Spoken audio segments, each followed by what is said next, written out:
Assalamualaikum warahmatullahi wabarakatuh. Yang saya ta'zimi dan yang saya taati, Kiai Haji Muhammad Hasan Mutawakil Allah SHMM selaku pengasuh Pondok Pesantren Zainul Hasan Genggong. Yang saya hormati Ustadz Dr. Abdul Aziz DAMAG selaku Rektor Universitas Zainul Hasan Genggong.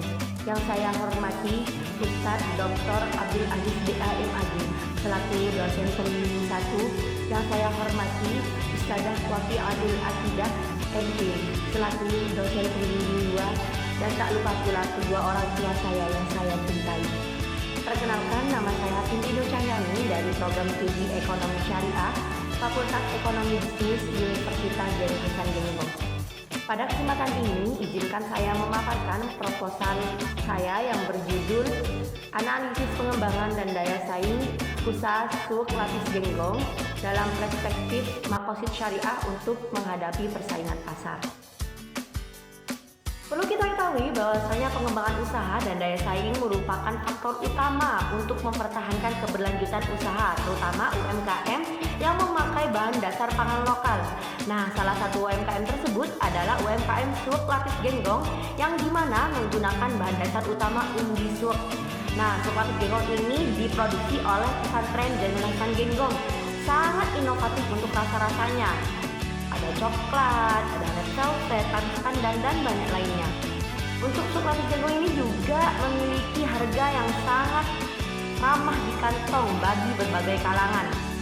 Namun, dengan nilai plus yang sudah saya sebutkan, Suq Lapis Genggong tetap menghadapi berbagai tantangan. Salah satunya adalah kurangnya minat konsumen meskipun kualitas produk lebih baik dari produk pesaing. Minimnya strategi pemasaran juga membuat produk Suq Lapis Genggong ini kurang dikenal di masyarakat. Nah, persaingan ketat dengan produk sejenis baik dari produsen lokal maupun yang lebih dikenal di pasaran digital juga menjadi hambatan bagi pengembangan Suq Lapis Genggong. Hal ini akan kita kaitkan dengan maqasid syariah agar untuk pengembangan dan dalam menghadapi persaingan pasar tidak menggugurkan nilai-nilai Islam di dalamnya. Adapun rumusan masalah dalam penelitian ini yang akan kita bahas, yang pertama adalah bagaimana kondisi daya saing usaha Suq Lapis Genggong saat ini. Poin yang kedua, apa saja tantangan dan peluang dalam pengembangan usaha Suq Lapis Genggong. Poin yang ketiga adalah bagaimana strategi pengembangan usaha Suq Lapis Genggong dalam perspektif maqasid syariah untuk menghadapi persaingan pasar.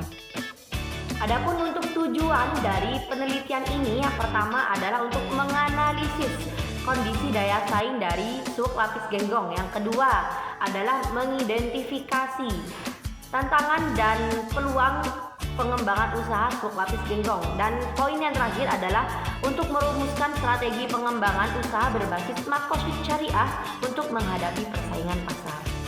Tentunya penelitian ini akan memiliki manfaat tersendiri bagi penulis. Yang pertama adalah manfaat teoritis. Untuk manfaat teoritis sendiri akan menambah kajian akademik mengenai pengembangan usaha dan daya saing yang berbasis syariah.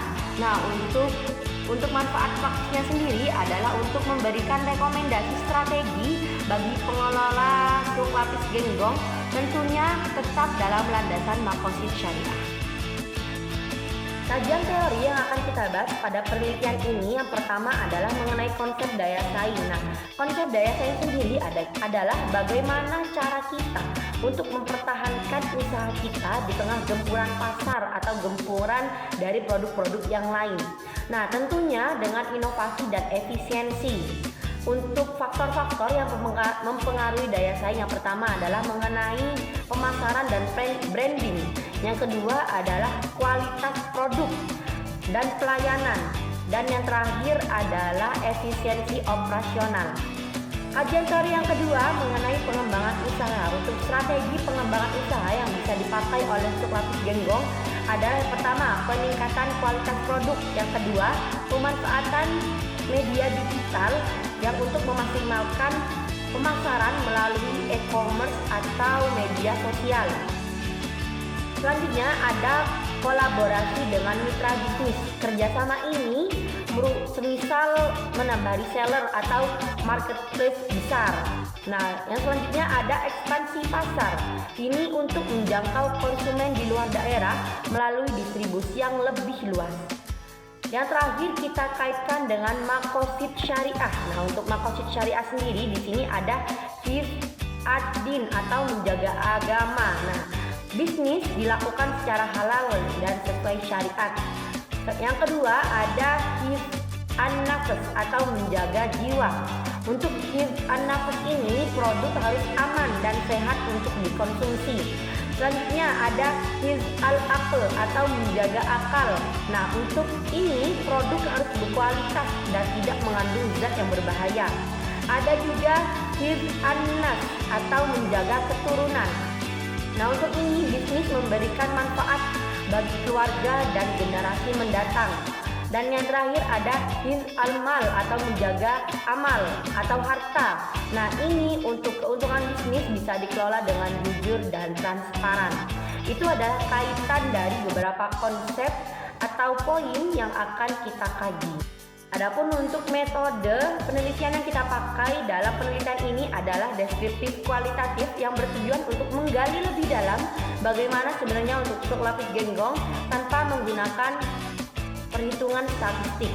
Nah, untuk data yang kita ambil, data primernya yakni kita ambil dari karyawan, owner, dan juga dari konsumen stok lapis genggong. Adapun data sekunder kita dapat dari literatur terkait pengembangan usaha, daya saing UMKM, dan konsep dari makosid syariah.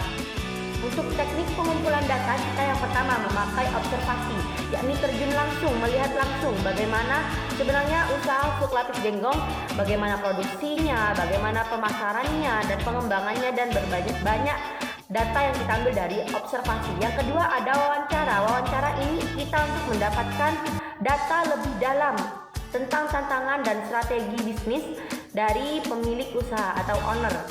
Selanjutnya ada dokumen, yakni mengumpulkan data berupa laporan penjualan, testimoni pelanggan, dan juga bagaimana strategi promosi yang sudah dilakukan. Selanjutnya adalah teknis analisis data. Nah, untuk yang pertama kita akan meredukasi data. Karena data yang kita dapat di lapangan sangat banyak, kompleks dan juga rumit, baik dari wawancara, observasi maupun dokumen. Nah, untuk data yang kita dapat dari hal tersebut perlu kita rangkum atau kita pilih mana saja pokok-pokok yang berkaitan dengan penelitian kita. Selanjutnya setelah diredukasi data akan di-display. Nah, untuk display ini adalah penguraian data secara singkat atau dalam bentuk bagan-bagan, sehingga kita dapat menguraikan segala sesuatu mengenai pengembangan usaha, daya saing yang tentunya diimplementasikan dengan makosid syariah di stok lapis genggong. Kesimpulannya, penelitian ini bertujuan untuk menganalisis pengembangan dan daya saing dari usaha stok lapis genggong dalam menghadapi persaingan pasar. Nah, fokus utamanya adalah bagaimana bisnis ini dapat berkembang dengan tetap berpegang dalam makosid syariah, kepada makosid syariah.